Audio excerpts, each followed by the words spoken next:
Morning friends. तो कल हम मनी के बारे में पढ़ रहे थे। आज हम देखेंगे धन की आपूर्ति के बारे में, यानी धन की आपूर्ति क्या होती है। तो धन की आपूर्ति उसे कहते हैं जैसे कि मान लीजिए कि धन की आपूर्ति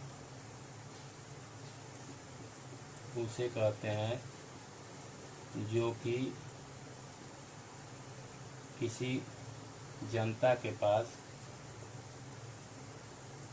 स्टॉक में होती है, यानी खर्च करने योग्य। यानी एक बिंदु को मान लीजिए कि एट ए टाइम हमको किसी चीज़ की ज़रूरत पड़ गई, तो उस टाइम पे हमारे पास जो खपत करने के लिए जो धन है, यानी जो मुद्रा है, उसी को बोलते हैं धन की आपूर्ति।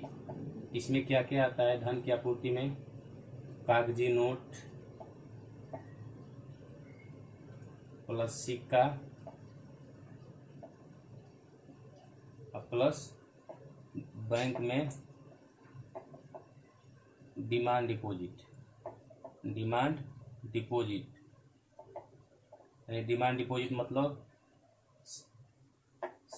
जो सेविंग हम जो करेंट अकाउंट और जो सेविंग अकाउंट में हम जमा किए रहते हैं वैसा धन, उसको बोलते हैं डिमांड डिपॉजिट। यानी मेरा जब मन किया तब हम उस धन को क्या किए, निकाल लिए। एक होता है टाइम डिपॉजिट, यानी टाइम डिपॉजिट यानी फिक्स्ड डिपॉजिट।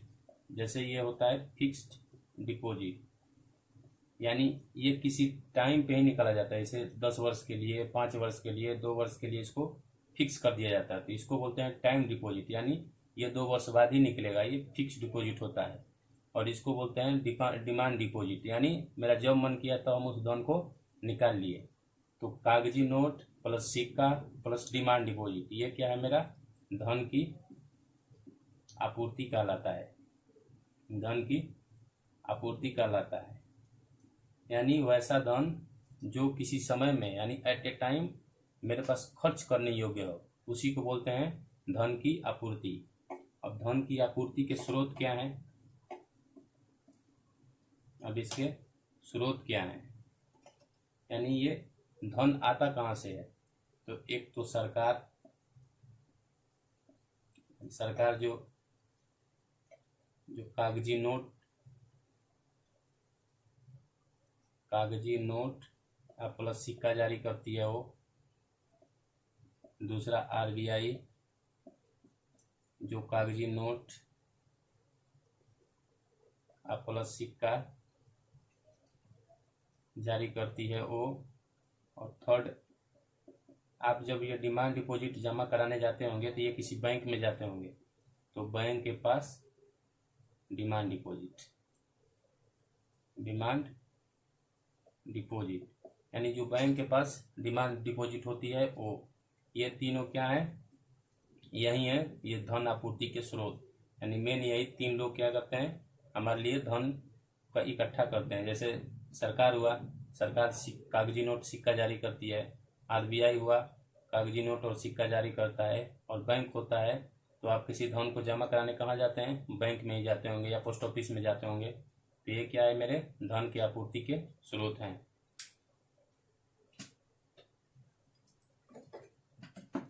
अब इसमें होता है कि जैसे कई प्रकार के मुद्राएं होती है, जैसे M1, M2, M3, M4। हम पहले देखेंगे मुद्रा के प्रकार।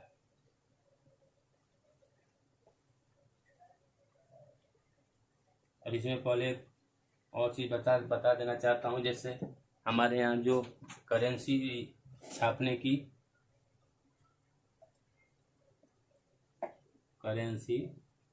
की 2 जगह लोकेशन है। 2 जगह पे करेंसी छापने का काम होता है। एक नासिक में, ये कागजी नोट है, करेंसी मतलब कागजी नोट। एक नासिक महाराष्ट्र और दूसरा देवास, ये कहाँ है? MP में। ये 2 जगह पर करेंसी छापी जाती है, एक नासिक महाराष्ट्र, देवास MP। और सिक्का 4 जगह पे छापा जाता है, हैदराबाद, हैदराबाद में 2 जगह प्लस महाराष्ट्र प्लस कलकत्ता। महाराष्ट्र में कहाँ, तो मुंबई में, यानी हैदराबाद में 2 जगह, फिर महाराष्ट्र, मुंबई में, कलकत्ता में, यहाँ पे 4 जगह पे सिक्का छपा जाता है। तो ये करेंसी कहाँ छपा जाता है, नासिक, देवास में सिक्का, हैदराबाद, महाराष्ट्र, कलकत्ता।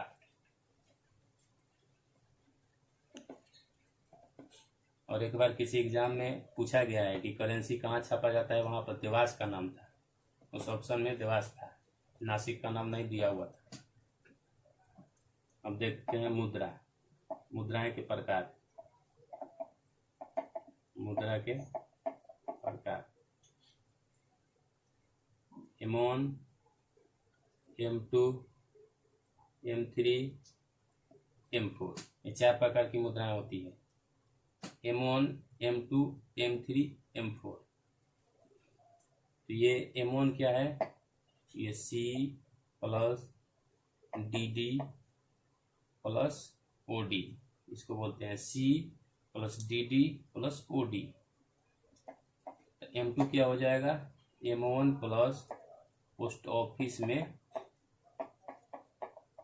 ऑफिस में सेविंग।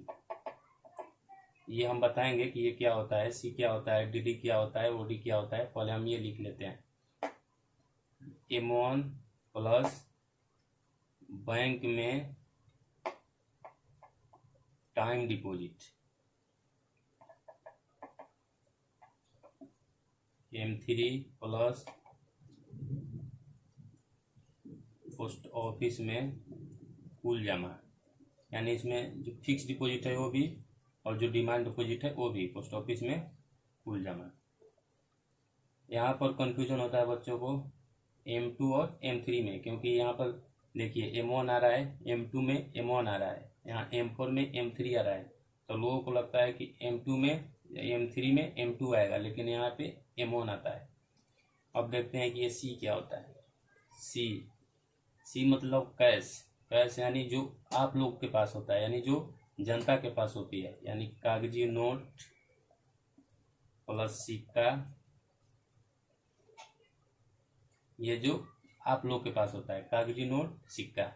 DD मतलब डिमांड डिपॉजिट, यानी डिमांड डिपॉजिट, यानी जो आप लोग बैंक से क्या कर सकते हैं, तुरंत निकाल सकते हैं, यानी करेंट अकाउंट प्लस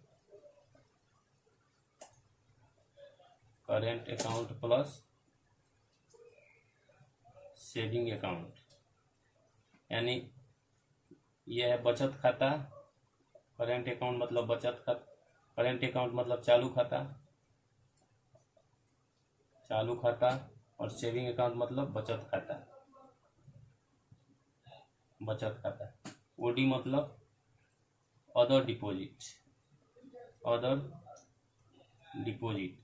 अब इसमें क्या क्या आता है, अदर डिपॉजिट मतलब जैसे मान लीजिए आप बैंक के पास धन जमा किए, तो बैंक भी तो सोचेगा कि आप बैंक से इंटरेस्ट ले रहे हैं। जैसे मान लीजिए आप 10,000 रुपया जमा किए, तो 10,000 का कुछ इंटरेस्ट देगा, 1% दे या 2% दे, वो इंटरेस्ट किसको देगा, आपको देगा। तो बैंक इस पैसे को क्या करेगा, आखिर आप तो दे दिए बैंक को, और बैंक इस पैसे को क्या करेगा, तो बैंक इस पैसे को RBI को देता है, तो ये दे देगा मान लीजिए RBI को, तो अदर डिपॉजिट में हो जाएगा। जैसे बैंक द्वारा RBI को दी गई राशि, यानी अदर डिपॉजिट में आ गया बैंक द्वारा RBI को दी गई राशि। जैसे CRR मतलब कैश रिजर्व रेशियो, यानी OD मतलब ये क्या करती है बैंक के, ये जो पैसा आप लोग से ली वो RBI को दे देती है, तो ये हुआ OD। यहाँ पे हो गया CC मतलब कागजी प्लस सिक्का, DD मतलब demand deposit, current account plus saving account, OD मतलब अदर डिपॉजिट, बैंकों द्वारा जिसे RBI को जो दिया गया राशि, हो गया अदर डिपॉजिट। और जैसे उसमें हो गया CRR यानी कैश रिजर्व रेशियो। अब एक होता है इसमें MM, यानी इसको मिटा देता हूँ, आप लोग नोट करते चलिएगा।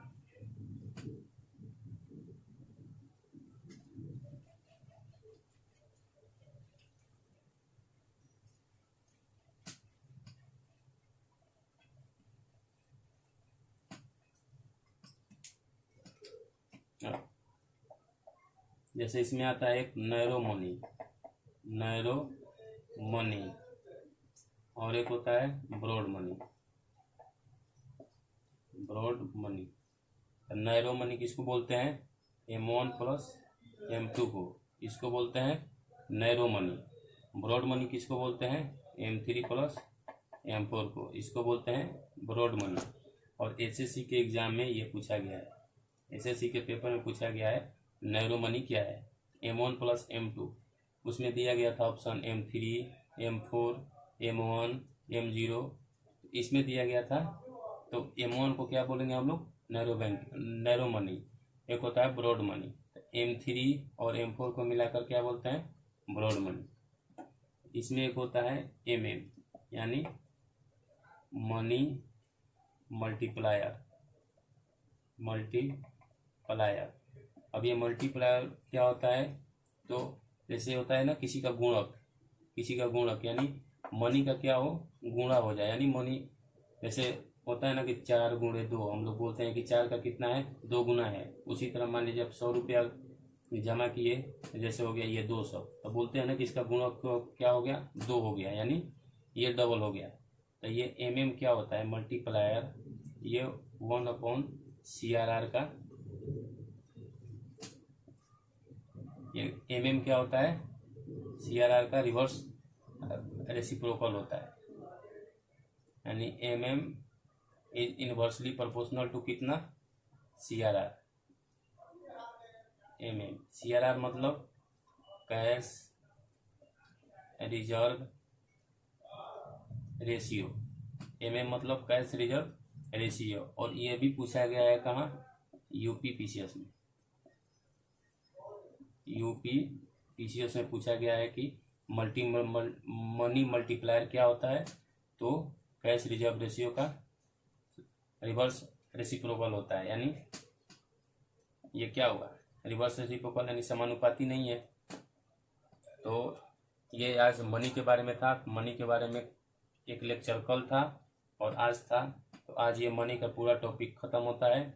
कल से हम इन्फ्लेशन को देखेंगे, यानी महंगाई को देखेंगे। आज के लिए इतना ही, धन्यवाद।